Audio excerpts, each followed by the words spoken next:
Curtis Calhoun here with MMA News. My next guest has another big fight coming up on Dana White's Contender series. It's Torrez Finney joining me today. How's it going, Torrez? What's going on, Curtis? Nice to meet you, man. I'm excited to be on here. Thank you for giving me the opportunity. Absolutely, man. Obviously, there's just so much to talk about. Obviously, you got a huge fight coming up on Dana White's Contender series. Got to be exciting. I've been seeing you've putting in the work on your Instagram a little bit, showing some of the camp and all that you've been having. Just kind of give me your first thoughts on what this opportunity means to you to be able to potentially fight again in the UFC. Well, man, this is very special. This is something that not necessarily like, growing up as a kid, it's like, oh, I want to fight in the UFC, because that necessarily wasn't my dream. My dream was more for the NFL to play football. And if anything else, I was always a big WWE fan. So if anything else, I was big into pro wrestling. But I could still utilize some of the stuff I would have done in pro wrestling here in fighting in the UFC. But it's been a very special opportunity, man. I'm so excited. I'm so excited to get the chance to be able not only to showcase my skill set, but able to showcase it to the world and in front of Dana White. So I really do believe I'm on that level, and I really do believe that I'm amongst one of the best middleweights in the world. So I'm excited to prove that on October 10th. I want to ask you a little bit about that because you have an interesting background with, wrestling. Obviously, multi-time state champion in Georgia, former college football player. Just kind of talk to me a little bit about, how you feel like those experiences kind of made the transition to MMA easier. Like, what are some of the lessons that you kind of took from, playing sports growing up and transitioning now into MMA?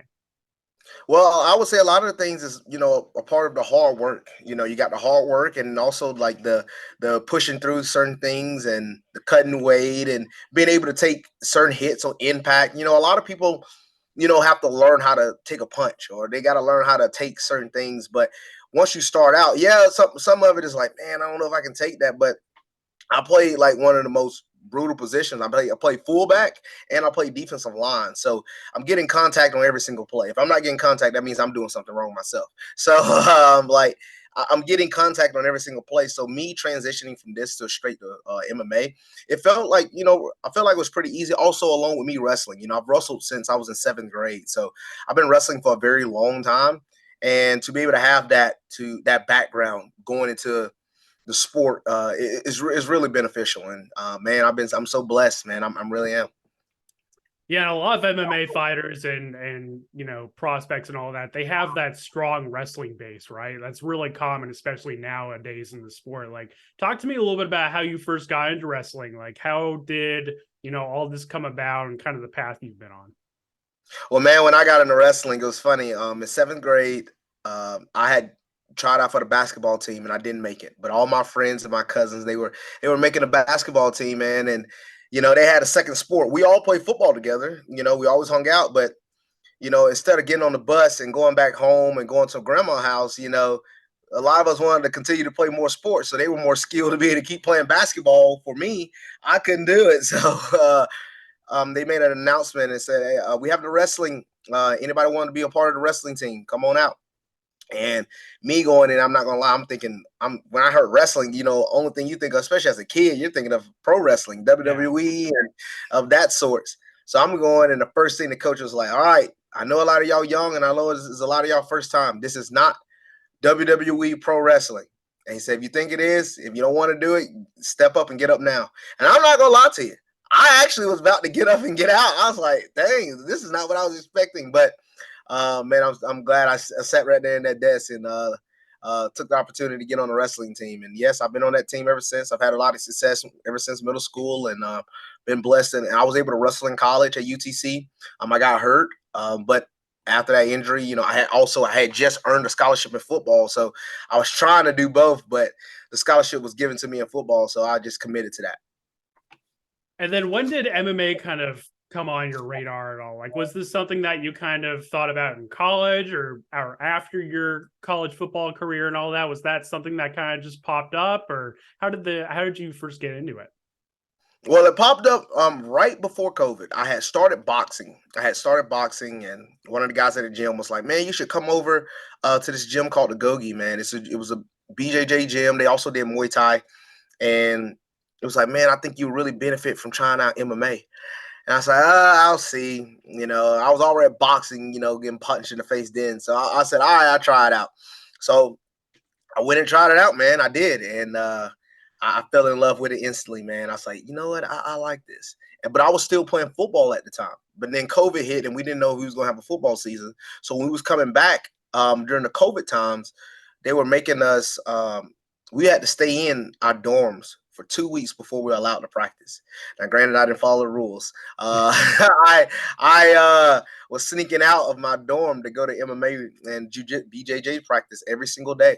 And then it went from just me doing it once a day to me doing it twice a day. I would go there twice a day while also still practicing football. And yeah, man, it just something I fell in love with. And I was like, you know what? I think I can do something with this. And I just stayed at it. And, you know, that was 3 years ago. It's so funny. On October 10th will be exactly 3 years and 1 week from when I had my first ever amateur MMA fight. So it's a blessing, man. I'm so excited. Yeah, and I want to talk a little bit about that. Like, obviously, you know, just a handful of professional fights into your career. And I want to ask you, like, you know, looking back a few years ago to now, like versus your debut to where you are now, like, what are some of the biggest ways that you feel like you've developed as a fighter and as an athlete? What are some of the biggest improvements that you feel like you've made? I feel like my improvements is on my timing in like transitions, my timing on my strikes, my timing on my takedowns. I'm seeing things better. I feel, you know, it's crazy as it sounds. I still wrestle almost every day, but um, I see a lot more things differently, you know, like than when I was wrestling in school or when I was wrestling in high school. Like I see a lot of things differently. The I would say my BJJ has helped my wrestling. Also the striking, the is night and day since day one, man. You know, when you actually go back, I go back and watch. I have some of my old sparring films, some of my old some of my old boxing films, and I just go back and I'm like, good lord, that was bad. But I adore it because I look at the improvements and the improvements that I've made from since that point. And that's one thing about this entire game, you know, is continually trying to get better every single day. You know, you don't ever want to be stagnant, whether it's 1%, whether it's 0.5%. You know, you just want to always continue to get better every single day. And if you're doing that in the process, you will only continue to get better. And you will always have something to learn, no matter how many times, no matter how long I've wrestled, no matter how long I've been doing jiu-jitsu or doing this gaming MMA, I'm gonna always have something to learn. So this is really big for me, and I'm enjoying it. I really am. Did the aspect of it becoming a passion for you and getting better in MMA, was that right away, or was that something that you had to kind of develop over time? I would say it then became a passion. You know, at one point, you know, I was doing it like try it out, and you know, literally a little bit before my first amateur fight, I was like, man, I can do something with this. You know, and I'm telling myself this is not me speaking it out, but I was like, I had a few friends, you know, one or two that I will tell exactly what I'm thinking to myself, but I would say to myself, man, it's like I can do something with this. I really do believe I can do something with it. I know it wasn't the path I had originally going to college, like I was for football, you know, and it was different. But I was like, man, I can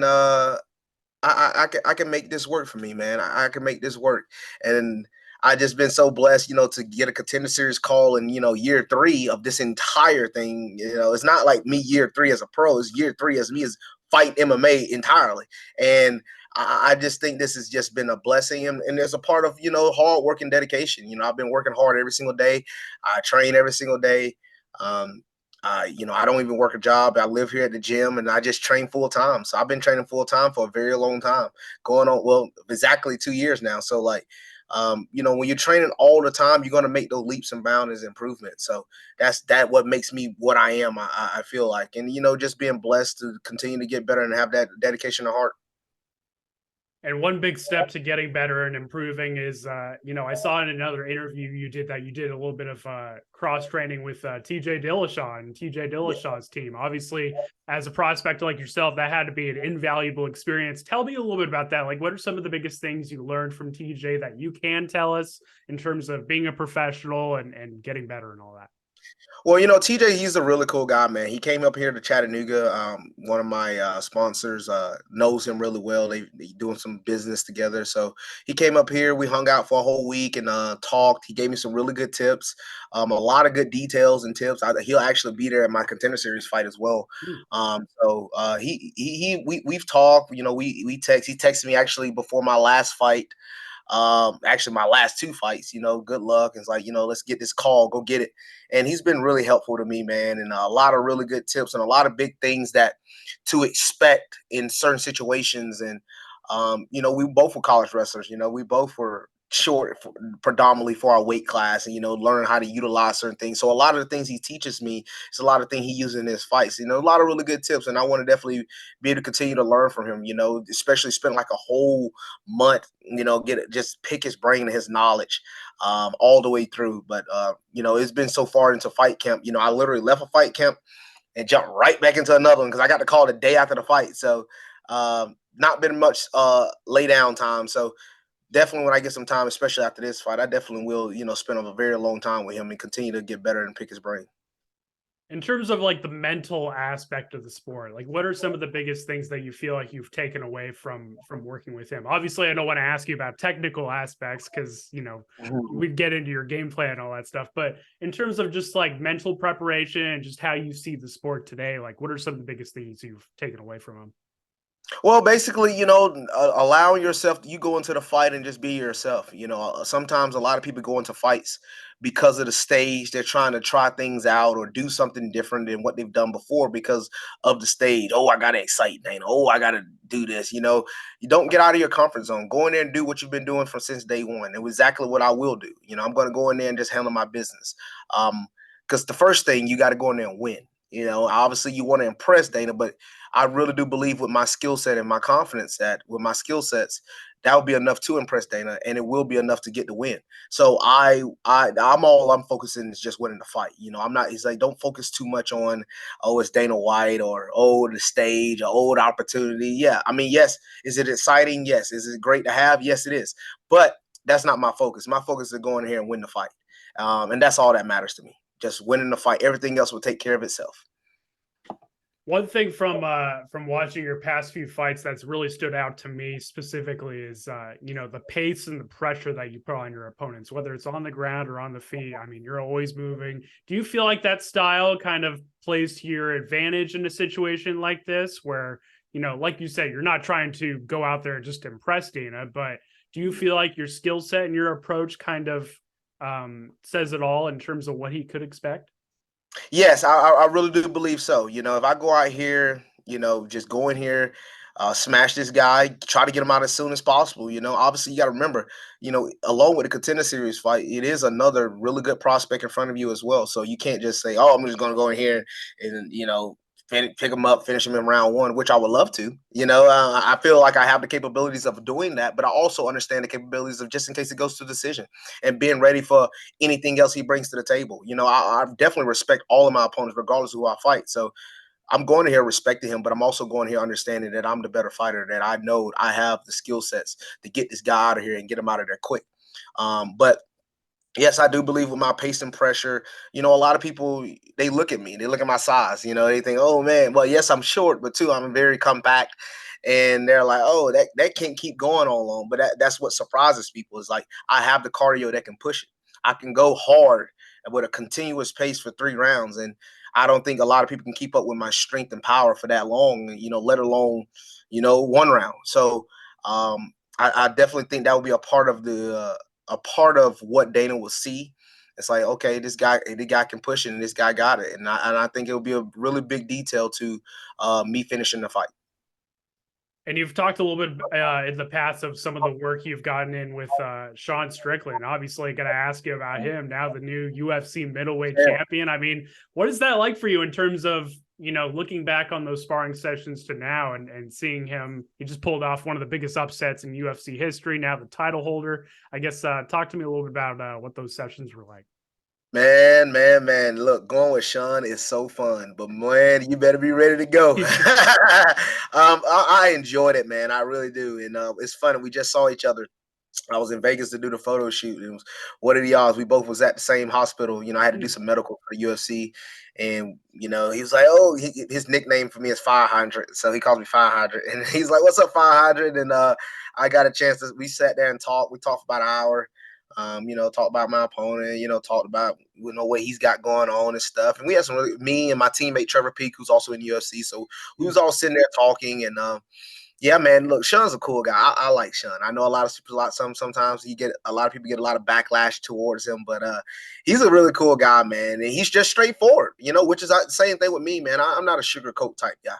I'm a straightforward type guy, and same as him. He gonna tell it to you like it is, which is I like because I grew up that way. There was no such thing as sugarcoating when I was growing up in my family. So you just got told it, whether you better have some hard skin because if you don't like it, you better go do something to change it. But and I'm cool with Sean. We sparred a few times and we had some really good rounds and I'm so excited that he just beat Izzy. I told a lot of people when that fight happened, I said y'all better not count this man out. I know with his style, a lot of people that's watching from the outside think, oh, that can't be so effective. Like Izzy's this or this person is that, but little do people know, man, like Sean is very skillful, not only in just his striking, but his overall MMA game, and he definitely gave me some good tips as well, along with when we had our sparring session. So he's been good. He's been really good. Do you feel like that fight is almost in a way been kind of unfairly assessed by some people in terms of saying like, hey, like Adesanya just didn't show up versus like, hey, like look at what Sean Strickland did. Like he put it on him for 5 rounds. Like, do you feel like it's been kind of looked at in a different way? Yes, 100%. And I don't like that. I really don't like people downplaying the win from Sean because of Izzy's style, because yes, some people might say, oh, Izzy didn't look as fast or he didn't look as clean. But do we not, adhere some of that to Sean Strickland's style, making him not look that way? Because we have seen Izzy go against other guys. We've seen Izzy against the Marvin Vettori. We've seen Izzy go against Jared Cannonier.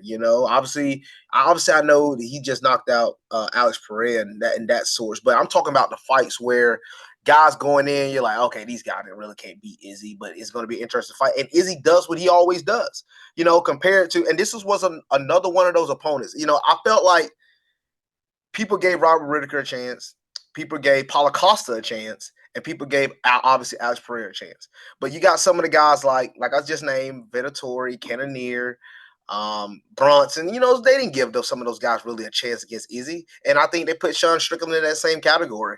And I think Sean's style was able to stimulate a lot of the things Izzy does. Like, and talking to him, and he said this even in his interviews. He's like, man, it felt like sparring amateur. He said he just didn't feel fast. He felt he didn't feel fast. Like he said, a lot of his shots were very telegraphed. And and if you watch, he kept Izzy on his back foot, but Izzy fights off his back foot a lot. But a lot of people don't pressure him the way Sean does because Sean is a pressure fighter. So you have to also you have to look at the style in itself. But certain styles is good for certain matchups. You might think, oh man, this guy's gonna get knocked out quick. His style might work. For instance, Alex Pereira's style is really, really based off his power. He has that really hard left hook. So if he lands that shot, you're going to sleep. And Sean probably could have done the same thing to Pereira, but he has the power difference. And I'm not saying, don't get me wrong, I'm not saying Izzy don't have power. I'm not saying that. But what I am saying is there's a power differential between him and Alex Pereira. Mm-hmm. So there's certain shots that might have hit Sean that wasn't going to be able to put Sean out compared to what Pereira could have hit Sean with and definitely obviously would put him out. So it's all about styles and matchups, man. I tell people that all the time. All fights about styles and matchups. You might look at this one guy, think there's no way, and then he beats him, but then he go lose to this person. So it's all styles and matchups.